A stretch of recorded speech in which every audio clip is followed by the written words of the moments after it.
नमस्कार, कशिश न्यूज देख रहे हैं आप और मैं हूं आपके साथ तान्या चौधरी। पहले चरण के चुनाव के लिए उम्मीदवारों के नामांकन का आज अंतिम दिन है। चूंकि पहले चरण के लिए नामांकन की समय सीमा समाप्त होने वाली है, इसलिए आज बड़ी संख्या में उम्मीदवार पर्चे भरेंगे। इसके साथ पहले चरण की विधानसभा सीटों पर उम्मीदवारों के प्रचार में भी तेजी आ गई है। एनडीए और महागठबंधन दोनों ही ओर से प्रचार में तेजी देखी जा रही है।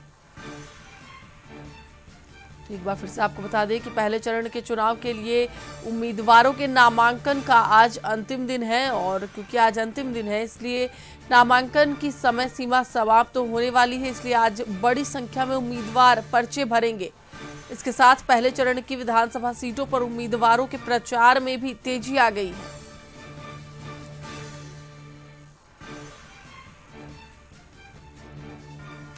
महागठबंधन में अभी भी सब कुछ ठीक नहीं है। कई सीटों पर फ्रेंडली फाइट की उम्मीद है। वैशाली सीट से आरजेडी कांग्रेस की फ्रेंडली फाइट होगी। आरजेडी ने अजय कुशवाहा को सिंबल दिया है और कांग्रेस ने डॉक्टर संजीव सिंह को अपना उम्मीदवार बनाया है। फ्रेंडली फाइट से उलझन में समर्थक दिख रहे हैं।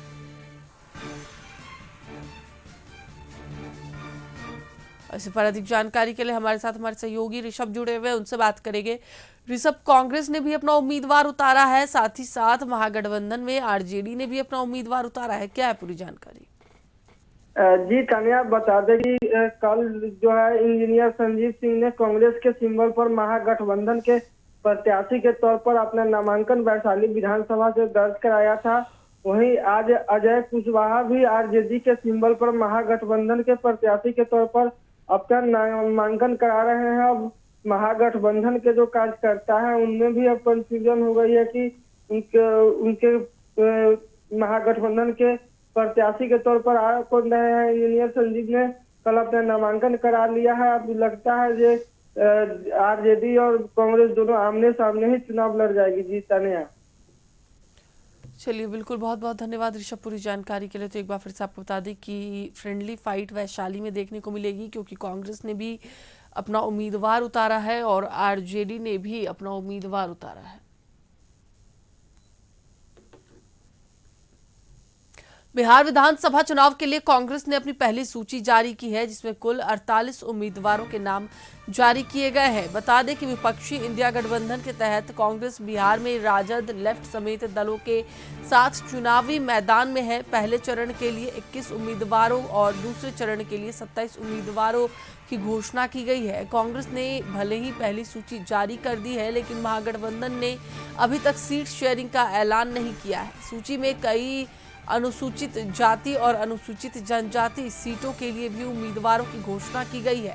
इनमें बथनाहा से इंजीनियर नवीन कुमार, कोरहा से पूनम पासवान और मनिहारी से मनोहर प्रसाद सिंह के नाम शामिल है। इसके अलावा खगड़िया से डॉक्टर चंदन यादव, भागलपुर से अजित कुमार शर्मा और औरंगाबाद से आनंद शंकर सिंह का नाम भी सूची में शामिल है। एक बार फिर से आपको बता दें कि अब कांग्रेस ने भी अपनी पहली सूची जारी कर दी है, जिसमें कुल 48 उम्मीदवारों के नाम शामिल है। पहले चरण के लिए 21 उम्मीदवारों के नाम सार्वजनिक किए गए हैं, वहीं दूसरे चरण के लिए 27 उम्मीदवारों की घोषणा की गई है।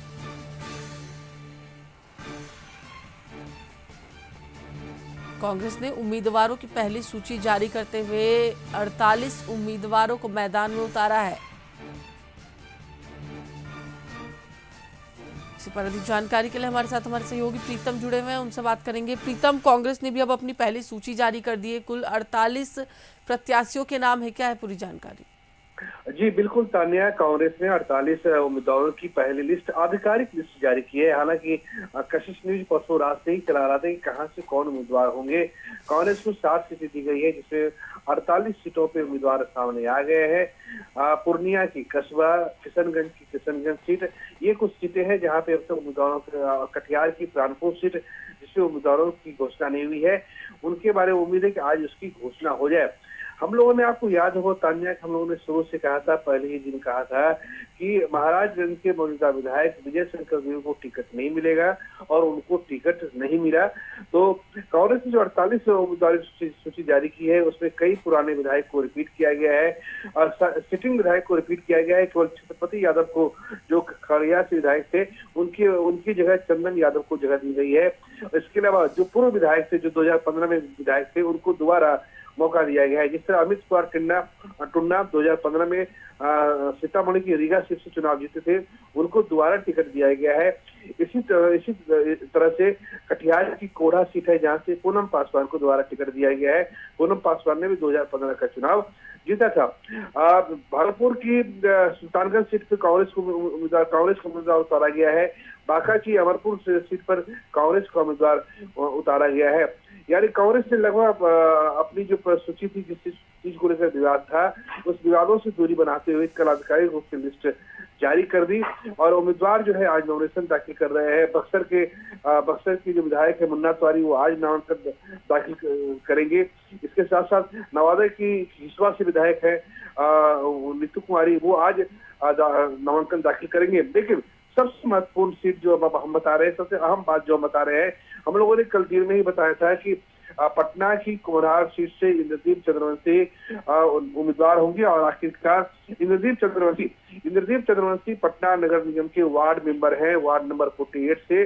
और कांग्रेस जिस दलितों की राजनीति कर रही है, उसमें चंद्रवंशी, उसमें कहार, उसमें लोहार, ये जाति के लोग प्रमुखता से सामने आए हैं और इंद्रदीप चंद्रवंशी को कुम्हरार सीट से कांग्रेस ने उम्मीदवार बनाया है। जबकि वो कांग्रेस के सक्रिय सदस्य भी नहीं थे, लेकिन उन्हें परसों कॉल किया गया था। कृष्णा अल्लाह ने परसों रात में कॉल किया था, कल उन्हें सिंबल दिया गया। तो तमाम सामाजिक समीकरणों को ध्यान में रखा है। कांग्रेस ने मुस्लिम उम्मीदवारों को जगह दी है, कांग्रेस ने सवर्णों को जगह दी है। तो कोशिश है कि मजबूती से चुनाव लड़ा जाए और इसी कड़ी में कल पहली लिस्ट आई है। वो उम्मीद है कि आज शाम तक दूसरी लिस्ट भी सामने आ जाएगी। जी तानिया, बहुत बहुत धन्यवाद पूरी जानकारी के लिए प्रीतम। तो एक बार फिर से आपको बता दें कि 48 उम्मीदवारों की पहली लिस्ट कांग्रेस ने जारी कर दी है। महागठबंधन में सीटों का पेच सुलझा है। सूत्रों के अनुसार अगर माने तो महागठबंधन में जो बातें चल रही थी वो अब ठीक हो गई है। मुकेश सहनी सीट शेयरिंग पर सहमत चुनाव लड़ेंगे वीआईपी और वहीं 2 एमएलसी, 1 राज्यसभा सीट देने पर सहमति बनी है।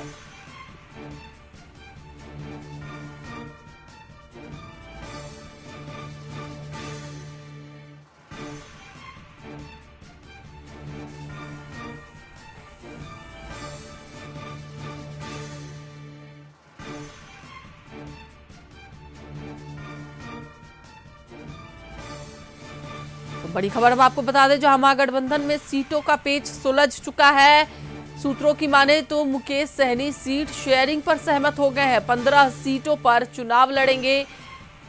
2 एमएलसी की सीट और 2 राज्यसभा सीट देने की बात हुई है।